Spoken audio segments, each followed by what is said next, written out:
Comics. Welcome to the Maxx Super Awesome Comic Review Show. With me is my co-host Foxy. You know what? Let's call it. This is now the Super Awesome Comic Review Show. We're decentralizing. We're decentralizing it. It's too much about me. I don't like that. What if Dave Jordan's hosting? What if I'm hosting? Well, you're not always going to be. We did Foxy's Foxhole. That's right. We did. The world is my foxhole. Think about it. King of your comic day.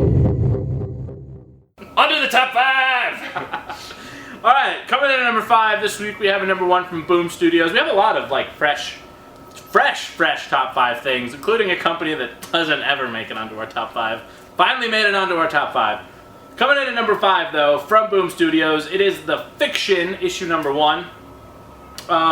Story about a bunch of kids that discover these sort of cursed books, and they travel to alternate realities. Yeah, magical land of flying crystals and, and then they, storybook characters. They come home, they grow up, and they think, yeah, we all had a weird collective shared moment of craziness as children that we imagined, until bad things start to happen. So, it was cool. Great artwork, really, the not Earth dimensions that were illustrated in the books, I think, were the highlight of the entire book. Yeah, I like all of the dark atmospherics, too, like when the characters have, an evil eye, almost like reptilian kind of look to them. I'm wondering who came out of this alternate dimension, changed or warped or, one of them's gone corrupt. Totally. Coming in at number 4 from DC Comics, it is Black Canary issue number 1. DC Comics on the top 5. What? Things that haven't happened in a long time. Yeah. In a long time. And it's not the only one of this top 5. It is not the only one of this top 5, but things that we loved about Black Canary. 1, there's no New 52 logo on it, so they can do whatever they want with the continuity. Like acknowledging previous relationships, marriages, perhaps. With certain Emerald Archers, which was really cool. Basically, this book is Spider-Gwen, but better. It's like Spider-Gwen. Well, it doesn't struggle with what Spider-Gwen had to go through early on of creating a whole new universe. Because she's still in the DC universe. Mm-hmm. They're still in Central City. There's all these places She's still Black Canary. You know who that is. But she's now lead singer for a punk band, and that's cool. They go on tour and they have a whole Guns N' Roses kind of thing because she's really into fighting people. She will jump into the audience and beat you up if you're not cool. Yeah. Be cool. And then it was awesome artwork, too. So, and coming in at number 3, it is Empty Zone number 1 by Jason Shaun Alexander. First off, the thing you need to know most about this book is that it's beautiful. So good. The character designs are great. Yeah. The world looks great. It looks like this expressionistic painting kind of thing. Yeah. But there's a lot of realism to it, too. Yes. Yeah. If I envisioned a perfect comic book, it looked a lot like this. So, definitely check it out. Crazy science fiction, but a dark, imagine Ridley Scott's Blade Runner, visuals. That's the science fiction world we're walking into, not the bright colors of Fiona Staples' Saga. No, it's gritty, it's wet, it's bloody. It's got crazy robots. And an excellent story too. She's some sort of smuggler looking to get a big score. The tagline for the book is called Conversations with the Dead. So there's immediately something's wrong, something's fishy at this corporation. They're doing something very black magic based, is all we know. Yeah. But we're the only ones that know that. Nobody else in the story knows that. Also, she has a radical robot arm. Yeah, it's really cool. Coming in at number 2, it is Manifest Destiny issue number 15. I have to say, we said it a lot of times, every time this book introduces a new character, the book is just... I didn't know that I needed this character to do what he did in this book. Basically, do you just want to tell him? Well, I'm just going to say one thing. Okay. We learn about the bird species. Mm-hmm. It is called the Fezeron. We learn a lot about the Fezeron. We learn a lot about the Fezeron. They are cool. They are really cool. And who did you compare them to? What's his face? It reminded me of some of the characters from Labyrinth. Really. Yeah. I just envisioned the voice of these characters as, Labyrinth-esque. Definitely check it out. Matthew Roberts' art gets better and better. The storytelling gets better and better. Yeah. Lewis and Clark get worse and worse at running their team. Yeah. Everything is going as bad as it can be going. Yeah, the book is going this way, the characters are going this way, it makes for a great time. And the Fezron are terrifying and awesome. Yeah. That's my favorite kind of beast. Which brings us to our number 1. I'm going to do a drum roll. Foxy. Coming in at number 1, it is from DC Comics, Prez, the first teen president, issue number 1. Man, when was the last time we had a DC number 1? 2 years ago. Well, I don't know, I just made a number up, but... it may have been Multiversity. Yeah, well, no, I don't think even Multiversity made a number 1. Huh. Well, this should I was outvoted on that. Yeah, Prez is amazing. This is a really, really good first issue. It's like shades of Idiocracy, if you're a Mike Judge fan. It's a lot of social commentary in that one issue, and I really look forward to where it's going from here. But ultimately what you need to know is there's a meme that is created. This girl gets internet famous on the day of the presidential elections, which are now held on Twitter. This meme that's created makes her famous and makes her a contender, honestly. Because everyone else is lackluster and everybody's like, well, what about this meme girl? And it's a pretty simple concept, but the execution is just perfect and kind of like dark humor about the future of modern society given what we do with the social medias. Yeah, and what we do with our elections. Yeah. But it's not that far-fetched. But while there is that dark humor to it, it's also she's a great character right off the bat. There's a well-roundedness. There's a family element. It's really cool. It's a little less zany than Idiocracy. The social commentary is a little more biting. It's not like slap your forehead stuff. It's like, oh yeah, that's real.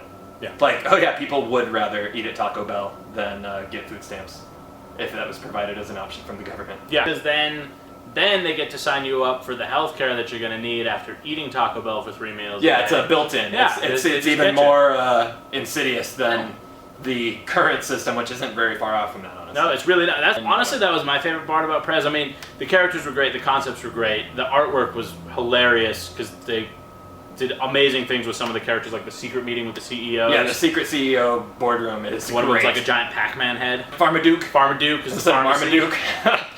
That's good. But yeah, I loved how it was a play on like all things current, but it took it to an extreme, but not that far of an extreme. No. Like it's believable that in like 30 years the next generation is going to be voting on Twitter. Yeah, I mean, it's not a bad idea from certain respects. Like in the book, they're motivated by trying to get a higher voter turnout, but clearly there are ways that this could go wrong. Yeah, like it's on Twitter. Congratulations, DC. So far, we're 2 weeks into all of these new 30 number 1s that you're releasing, and we like it. We like it lots. Yeah, there's a lot to like so far. This week, we don't have a graphic novel preview. We do have, bringing back, though, our honorable mention section. So we have 3 books that were so awesome they couldn't go on the top 5 because there were all of these awesome books already on the top 5. But we're just giving them a rest. They've been on the top 5 a lot. Yeah, so we're going to do a quick cutaway. Let's cut away. And then we're going to come back with that. Here's the cutaway. Here's the cutaway. Foxy has set up this wonderful honorable mentions display area for us. Nicely done, Foxy. You're welcome. So, first up on our list of honorable mentions, we have 2 books coming out of the Marvel Secret Wars event that has been going on. You probably might have heard about it. It's kind of a big deal in some circles. We've been talking about it a little bit. Yeah, our circle being one of those circles. This is the circle you're paying attention to, right? Where else would you need to pay attention? So first up on that list is The Runaways, issue number 1. And Foxy, you're a big fan of the original Runaways. Totally. How did this stack up?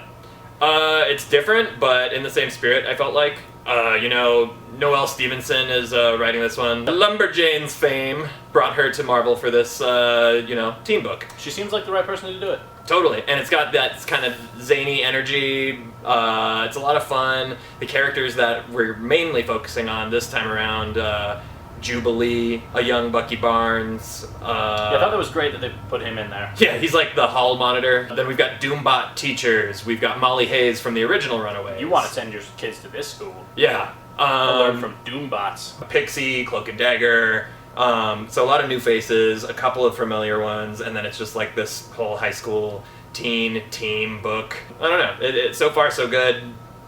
Interested to see how it plays into the bigger picture and what else Noelle Stevenson can bring to the table.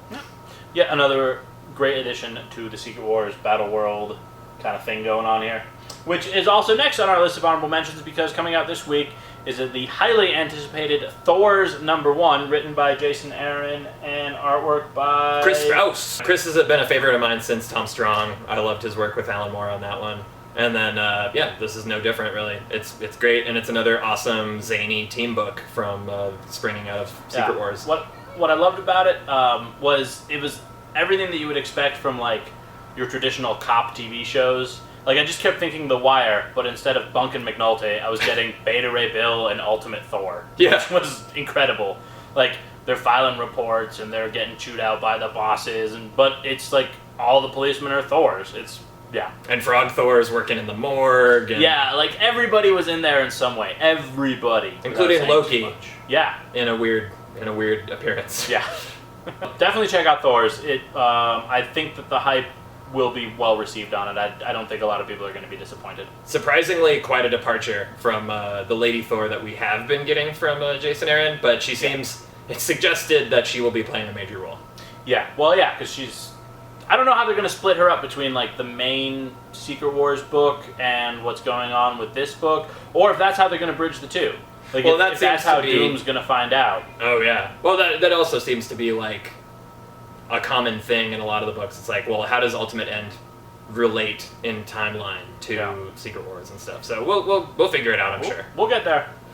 I trust in Hickman and Aaron. Yeah, Hickman, Jason Aaron, Brian Bendis. Yeah, these people, they know what they're doing. These are not They've noobs. written enough bad crossovers to know how to write a good one. Bendis has written only excellent crossovers. No, it's true. Alright, that might be true. I did not include all of them in that, so that's a safe statement. Well, moving on with our honorable mentions list, before we get in any more trouble from anybody. The bottom tier, all Image, all the time. Yeah. No, the usual suspects from the top 5. Right, so first up on this list, Lazarus issue number 17 comes out this week, and it continues on with the war that this whole volume is probably going to be about. It's the second issue into the, 4th story arc now? It's gonna be the 4th book. 4th book, yeah. So we're 2 issues into volume 4. Epic things are happening all over the world. Check it out. You're missing an amazing book if you're not. Yeah, all of these books, if you're not already reading them, really, like, we can't really get into too much detail without being spoilery. I can't bring it to your house and force you to read it. I mean, I could if you give me your address. But check out the first volume. Do yourself a favor. Spend $10. Yeah. Or $30 if you want to check out all 3, which you should. Yeah. Coming out this week, coming back with its 3rd story arc, it is Southern Bastards issue number 9. This one, we get... This whole issue was told from the perspective of the sheriff of Croc County. So that was cool. A fresh perspective on the story. Tons of fallout from Volume 2. Everything's up in the air right now, and it's hard to say if Boss is going to be able to hold on to his little empire throughout this volume because the stakes are starting to turn against him, and he has a big game coming up. And once again, not only is this book about sports and football and life in the South, but it's also about the human experience first and foremost, which makes it the most compelling read of the week for me anyway. In Low, the new issue from the 2nd arc of Low, features robotic polar bears. I'm sorry, what? Robotic polar bears as featured on the cover, but we also get to see a family member that we haven't seen from the main cast so far. So, what has she been up to? Riding robotic polar bears. That's a pretty good way to spend your time. Right? Much better than her sister. Yeah, I think she got the better end of the stick. However, intensity. People die in most of these comics. So. A lot of death this week. Yeah. It's depressing. But awesome. So, hey, not real stories. But yeah, so our honorable mentions, Runaways, Thors, Lazarus, Southern Bastards, and Low. Oh, Low and Southern Bastards both feature 2 covers this month. If you're going to the shop and you already love these series, there's a little heads up for you. Check it out. With that, that's a wrap for our show, right? That's it. That's all we got. All right. Well, we'll be back here next week for more of the Awesome Comic Review Show. Until next time, don't die. Do what you gotta. Yeah. Stay frosty or whatever. We'll see you with a new theme song next week. Not this week. Get over it. Yeah.